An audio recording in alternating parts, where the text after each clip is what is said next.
All right, Math 1, we are on section 5.5, page 322, if you want to go ahead and get your book open. What we're going to be doing today is solving exponential equations, so you can check your answers on these. There are equal signs in between them, so you can check to see if your value makes it equal. Before we get started, there's a few things I want to talk about. What you're going to be doing today is taking, for an example, like the number 9 and rewriting it to be something like 3 squared. All right, they are equivalent. So sometimes using 3 squared instead of 9 is going to help you solve an equation, where sometimes it's better to use 9 than to use 3 squared.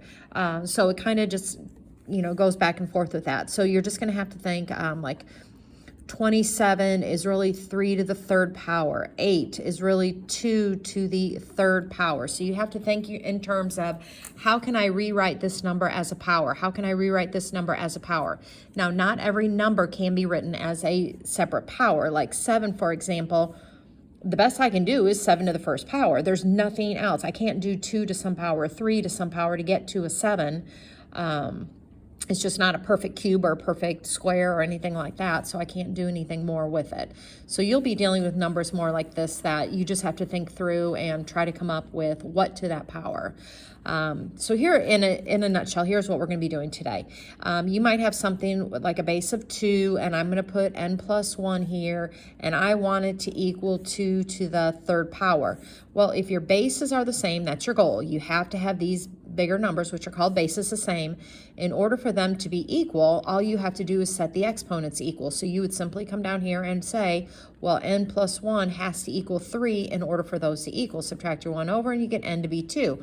And then you can check your answer by sticking it here. If I put a 2 in here, isn't 2 plus 1 3? So isn't 2 to the third power equal to 2 to the third power? That's the gist behind it.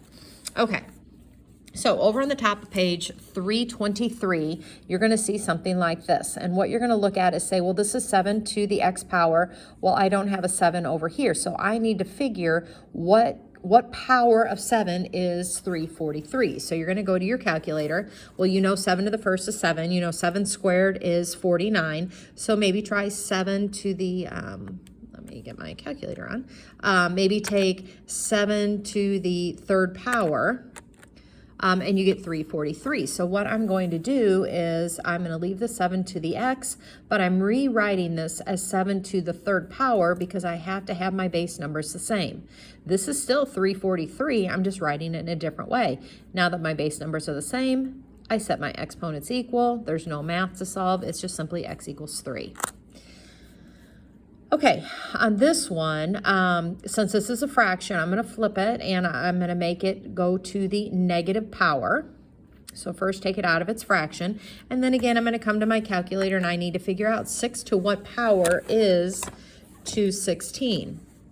All right, so I come and I take 6 to the, let's do third power. Okay, and I get 216. So I'm going to change this 216 to 6 to the third power, but then I still have it to that negative first. All right, well, when I have an exponent to an exponent, I multiply. So really 6 to the negative 3 is 1 over 216, and you can go to your calculator and check that to see if you have your math. I mean, there's a lot of ways to do these. So if I take 6 to the negative third power, okay, I'm going to get that decimal, and I'm going to hit my fraction to decimal button, and I get 1 over 216. All right, so all I did was rewrite it like that, which means now my bases are the same, so x has to equal negative 3. All right, you can think through some of these probably. All right, so I have 2 to the x plus 4. I'm going to flip this and make it a negative 1. And then I have to go to my thing, and I need to figure out 2 to what power is 1024, and really I don't know on this one. So I'm going to shoot for 8. Let's see what 8 gives me. Nope, not high enough. So let's do 2 to the 11th. Nope, too big. So we'll try 2 to the 9th.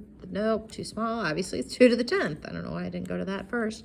All right, so there's 2 to the 10th power is 1024. So if I write this as 2 to the 10th to the negative first, I'm going to multiply my 10 and my negative 1. So I have x plus 4 is equal to 2 to the negative 10th power.